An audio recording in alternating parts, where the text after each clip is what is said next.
to get to work to put my feet up. Paddy, where is everybody? It's past 10 o'clock. I've got an order to get out.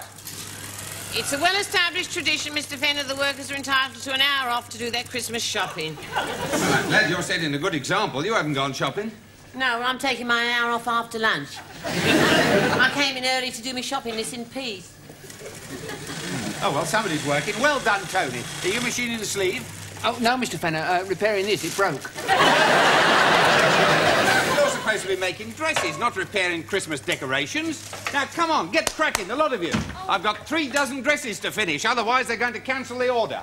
Why's that? Well, they're putting them in the Christmas sales. They'll be sold as seconds. Seconds? Fenner Fashions has got a marvellous reputation for seconds. We can make anything. Yes, but when they want firsts, they usually go somewhere else. And when it comes to seconds, Fenner Fashions are first in the field. Mind you, some of the work you've been turning out lately had been better described as thirds or fourths. Those dresses over there, I mean, they'd be lucky to get into the top 10.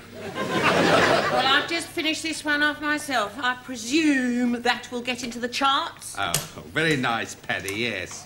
No. Look at the seams. They're all rough and ragged inside there.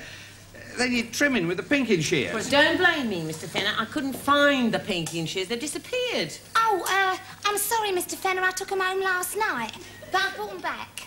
Look, dear, if you want to do dressmaking at home, you should buy your own pinking shears. Oh, I never took them home for a dress. I took them home to make my mince pie. Mince pies? Yes. Look, they give them a lovely finish. Nice, aren't they? It's got a better finish than the garments. Would you like to taste one, Mr. Fenner? No, thanks, dear. You give me enough stomach aches the way you make the dresses. I don't think I'll risk this as well.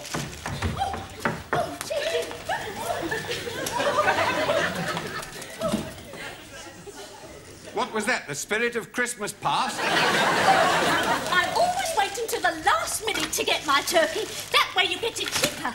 You see, tonight I'm going away to Herne Bay. Oh, and I still haven't got my pussy's pieces.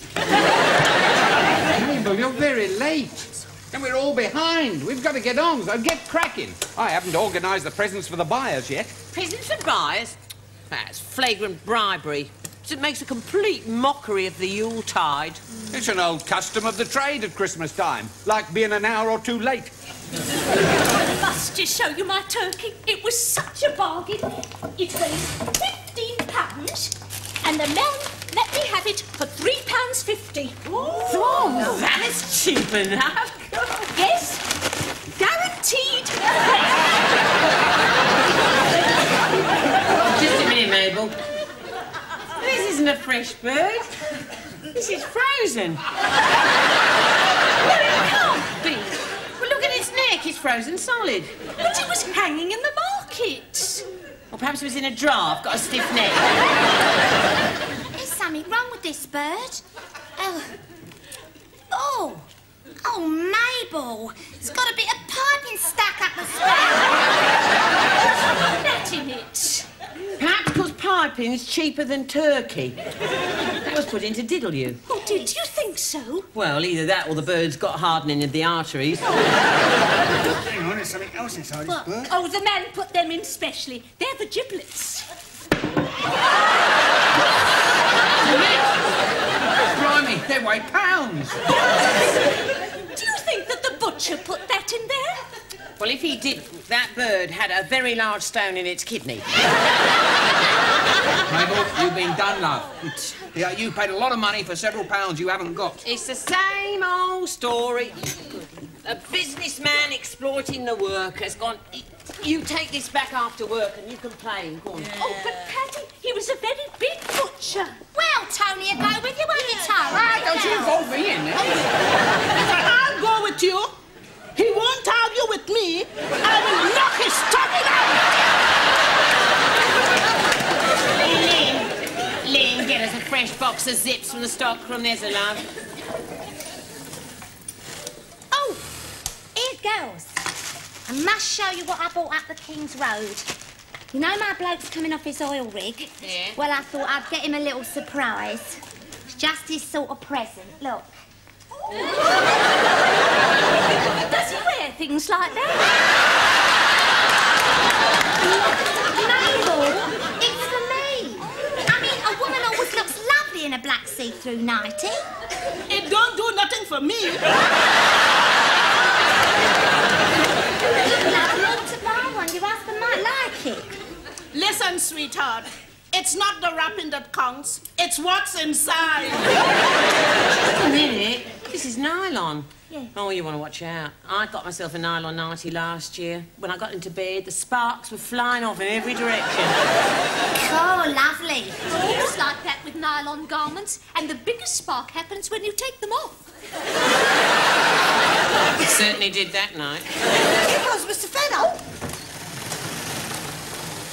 Daddy, I almost forgot. Mrs. Fenner bought this dress for Christmas and she wants you to take 2 inches off it. Oh, well, look, we won't have time to do that. Not if you want us to finish off this order. Oh, you can manage it somehow. Come on, a favour. Come here. He's been after me again in the stock. Oh, I'm sorry, Mr. Fenner. Tony, what are you up to? He put some mistletoe up in the stockroom last week, and ever since he goes berserk if he gets me in there. So that's why you always come staggering out of there with a stupid grin on your face. Only yesterday I wondered why you got so excited at the idea of getting your hands on 2 rolls of velvet. It wasn't rolls of velvet, he wanted to get his hands on. Oh, no, it can't have been, because yesterday we were working with the white satin. That'll be Mrs. Fenner. She said she'd call round about now. Now, Tony, do some work. That'll get your mind off sex. If Mrs. Fenner's arrived, that should help. Hello, dear. Oh, hello, dear. I'm absolutely exhausted, all this Christmas shopping. You know, I've spent hours just buying your present. Oh, you shouldn't have bothered. Of course I should. After all, I'm sure you'll have got something nice for me. Yes, of course, dear. What is it? I can't tell you now. It's going to be a surprise, Christmas Day. Excuse me a moment. I've just got to go and see Paddy about a bit of production. It's something that's just occurred to me. It won't be a second.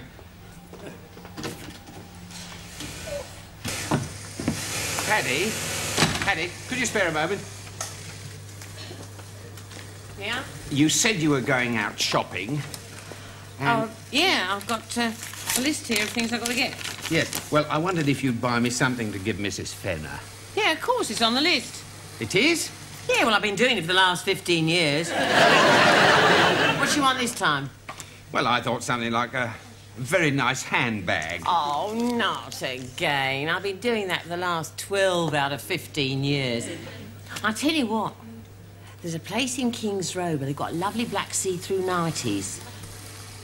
No, I don't think so. I don't want to arouse expectations I'm not going to live up to. Oh,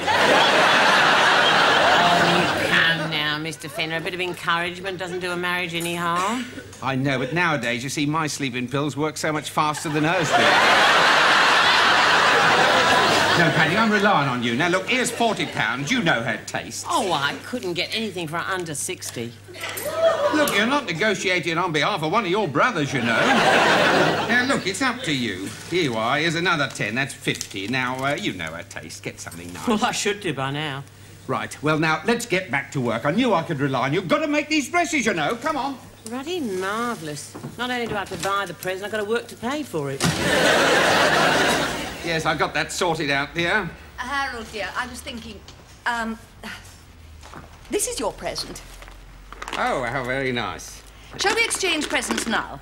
No, dear, no. Well, now, you see, if I don't like what you've given me, I can go and change it. It's so difficult trying to change things after Christmas. I think you'd find it more difficult now. Because of the traffic. I am surprised you got it already. I mean, you always leave these things till the last moment. No, dear, no. I've had it ready for weeks. Weeks.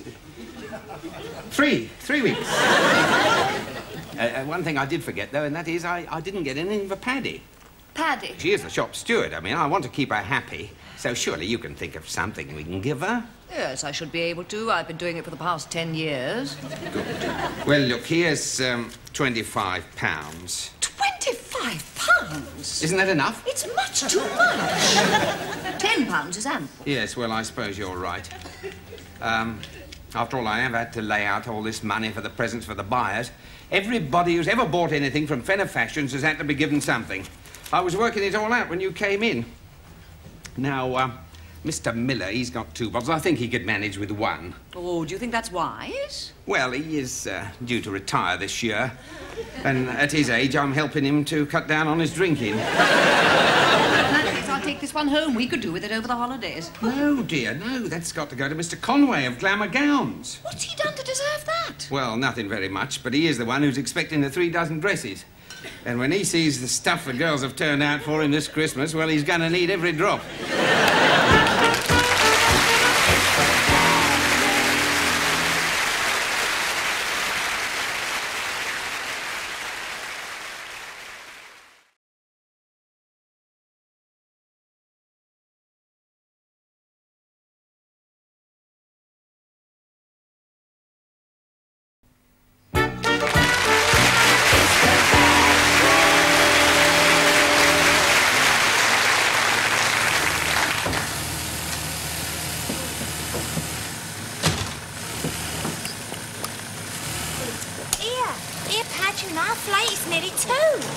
Yes, and Tony's still in the pub. Oh, no, well, I had to go all over town to get that blasted present for Mrs. Fenner from her darling husband. Oh, yeah, what you got her? Well, it's a handbag. But I had to go all over to make sure I could get one that had a lot of matching extras. Look, it's got a lovely little matching purse. Oh, Paddy, you are kind taking so much trouble. Well, I think you're daft. She'd probably never use it. No, but I will. Paddy, you can't keep that for yourself. I mean, it's specially made to match Mrs. Fenner's bag. Well, that's what took me so long. I had to make sure it matched my bag. What else you got in there? There's a lovely little manicure set. Now, she won't need this, because Fenner bought her a beautiful manicure set for her birthday. Are you sure? Well, I should be. I bought it for him. Oh, hello, dear. Just look what I managed to find for our new neighbour's little boy. Oh, very nice, dear. Very nice. But what did you get for Paddy? Oh, well, now, I had to nip home in the lunch hour, and I had a brainwave. Yes? What was it? This. The red leather manicure case you gave me for my birthday. Oh, we can't do that. Now, look, dear, I didn't tell you before, but it doesn't match any of my things. It's been lying on my dressing table ever since you gave it to me. We can't give this to Paddy. Well, why not? She hasn't seen it. Unless, of course, she's been in our bedroom. No, it's just that, it is of sentimental value. Oh, Harold, you really do care. Well, in that case, I wouldn't dream of letting Paddy have it. Good, that's all right, then. Now, have the girls finished altering my dress yet? No, but it will be ready at 5. Oh, well, I've got a few more things to do. I'll be back at 5 to collect it. And they'd better have it ready, because I do want to wear it this evening. And don't forget, we're having drinks with Mother. I won't forget your mother, dear. Ever. Oh, well, that's me finished. And it's nearly 5 to 5. And I've even cut out another dress in case you lot muck anything else up. Oh, yeah. I'm going to have another drink. We wish you a Merry Christmas. We wish you a Merry Christmas. Hey. Cheers. Right, girls. Listen, Olive's pressing the last couple of dresses. Nothing more to do. So we might as well pack up so we're ready to go on the stroke of 5. Oh, yes. Here, Lynn, take those empty boxes into the stockroom. And listen, we better tidy up a bit so as not to give Fenner any excuse to hold us back. I'll give you a hand. Oh, no, I'm not going to stockroom with you after you've had a couple of drinks. You're handy enough when you're sober. Go on, give us a kick. See to it he doesn't come to stockroom after me. I just don't seem to be able to get anywhere with Lynn, you know. You've got no idea. You don't have to say, give us a kiss. You do it first and ask afterwards. That's right. I don't like my man to ask me. A woman likes to be dominated. Oh, does your old man dominate you, then? Yes, when I tell him to. You see, Tone, if you ask a bird, she's got to say no. Yes, a lady should always say no. Yeah, she's right. Every time a bloke asks you the first time, you have to say no. Otherwise, he's going to think you're cheap. Saves such a lot of time if they don't ask. Well, the way my old man carries on, I think he's forgotten what it is he has to ask for. Mind you, he did give me a quick kiss last week. Did he? Yeah, he wanted to see if it would make his dog jealous. You want to get hold of Lynn and kiss her passionately, and then, after a bit of a struggle, she'll melt in your arms and give you a kiss back. You know, like you've seen in pictures. Yeah, I know, but I mean, I can't do it in here, can I? And she won't go in the stockroom if she knows I'm in there. No, you've got to catch her unawares. I know. Once you go in the restroom, and then when she comes back, I'll make an excuse and send her in there, and then you grab hold of her and show her what a man you are. But if she sees me in there, she'll come running out again. Yeah, well, it is a bit off-putting, isn't it? I know. Hide in the loo. There's a switch just by the door, and then when you hear her coming, turn out the switch, and then... Yeah, do you think that'll work? Yeah. Hey, but what happens if she screams? Blimey. Close her mouth with a passionate kiss and enfold her in your arms. You know, you've seen Humphrey Bogart do it in those old pictures. Oh, dear. If he looked half like Humphrey Bogart, I'd be in the restroom before her. Right, I will do it. If you get her interested, she'll give you a proper date tonight. Go on, hurry up. I should be out in a moment. OK, sweetheart. That's you. Bogey, not Cagney, you need. Daddy, I know it's Christmas, but I think it's all wrong. I mean, Lynn may not like it. Neither will he when he gets this jug of cold water thrown over him. Oh, blimey, that'll cool his ardour. Daddy, have you finished the dress for Mrs. Fenner? Oh, yes, Mr. Fenner, it's over there on the rack. Oh, good. Yeah, I think I better try it on just to make sure. I'll just nip into the restroom. Oh, no, don't go to the restroom, Mrs. Fenner. All right, Paddy. Mrs. Fenner knows the restroom's always in a mess. Believe me, it holds no terrors for her. Ah, that'll be Mr. Conway of Glamour Gowns on the phone.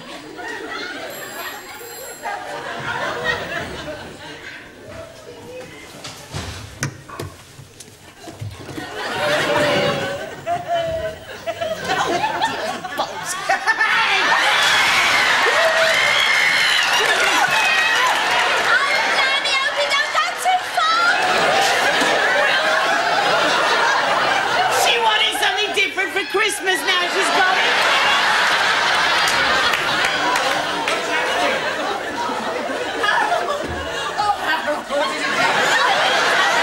There's a sex maniac in there.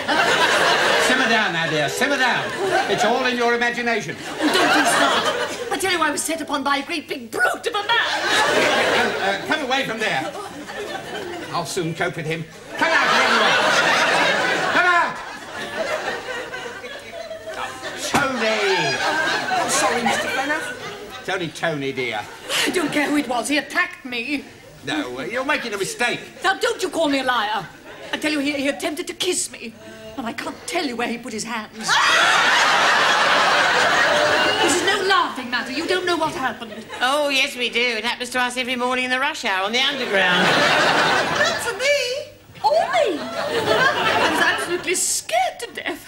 Well, I'm not quite sure what happened, but he looks more scared than you do. What are you suggesting? Well, nothing, dear, but why were you in the girls' restroom? Well, you see, I was hiding from Lynn, you see. Well, you know, I sort of fancy her. Yes, I know you sort of do, but, I mean, oh, you mean it was an accident? Oh, yes, Mr. Fenner. I mean, I couldn't fancy Mrs. Fenner. Oh, no. No, I couldn't. But I would. No, I wouldn't. Mr. Fenner, it was just one of those bits of fun that everybody has at Christmas. Yes. I didn't think it was fun. I'm absolutely shaking all over. I shall have to go home now and lie down, and you'll have to phone up my mother and tell her that we can't go over to have drinks with her this evening. How very disappointing. Now, you see what you've done. Come along, dear. You'd better take the car and go home. And I'll follow in a taxi when I've sorted out the dresses. Goodbye, Mrs. Fenner. Happy Christmas. Oh, happy Christmas,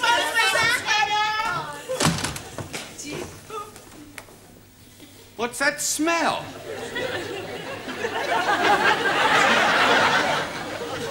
Oh, blimey, the iron! It's ruined. What idiot did that? You did, Mr. Fenner. Yes, in all the excitement. Yes. And I promised 3 dozen of these dresses by 5 o'clock. Oh, well, it's only just gone 5. We've got time. No, girls, Mabel. I would, Mr. Fenner, but I've got to go straight away to see if I can find my giblets. Oh, Mr. Fenner, I'd like to help you, but I must be home by 5:30. My old man and I are going out together. Oh, is he taking you somewhere nice? No, he's helping me take the extra washing to the laundry. Oh, I've got to get straight home too, Mr. Fenner, because Mum says she'll be back by 5:30 and there's lots to do. Are you going to help her? No, I've got to get home, changed and get out before she gets back and makes me help. Excuse me, Mr. Fenner. Will it be all right if I use this needle, Mr. Fenner? Oh, Jojo, are you going to stay behind and help me? No, Mr. Fenner, I'm taking it home to sew up my turkey. Might as well take a reel of cotton while you're about it. Oh, I've got that already. I would stay, Mr. Fenner, but my boyfriend's coming off of his oil rig and he's waiting at home for me. And I must be home by 6:30, because that's when Crossroads start. You're going to watch Crossroads with your boyfriend? No, silly. While Mum's downstairs, stuck in front of Crossroads, she won't be able to hear what's going on upstairs. Ta-ra, Mr. Fenner. Happy Christmas.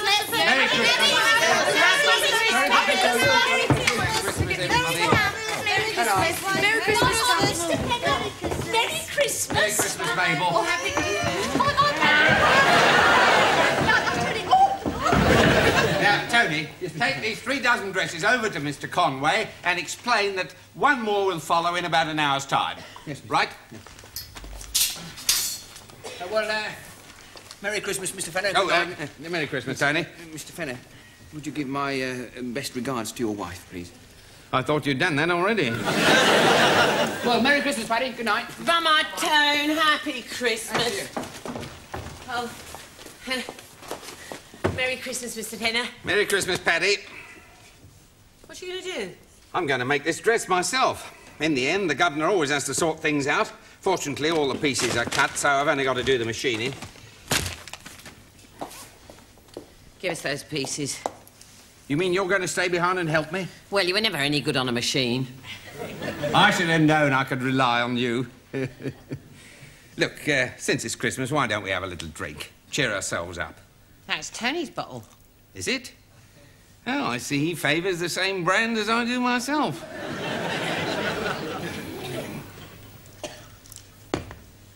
Cheers. Cheers.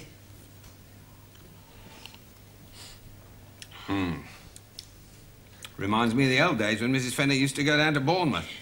You used to stay behind for a drink and a chat. Remember? Yeah, of course. How could I forget? Happy days. Yeah, well, better get on with the machine.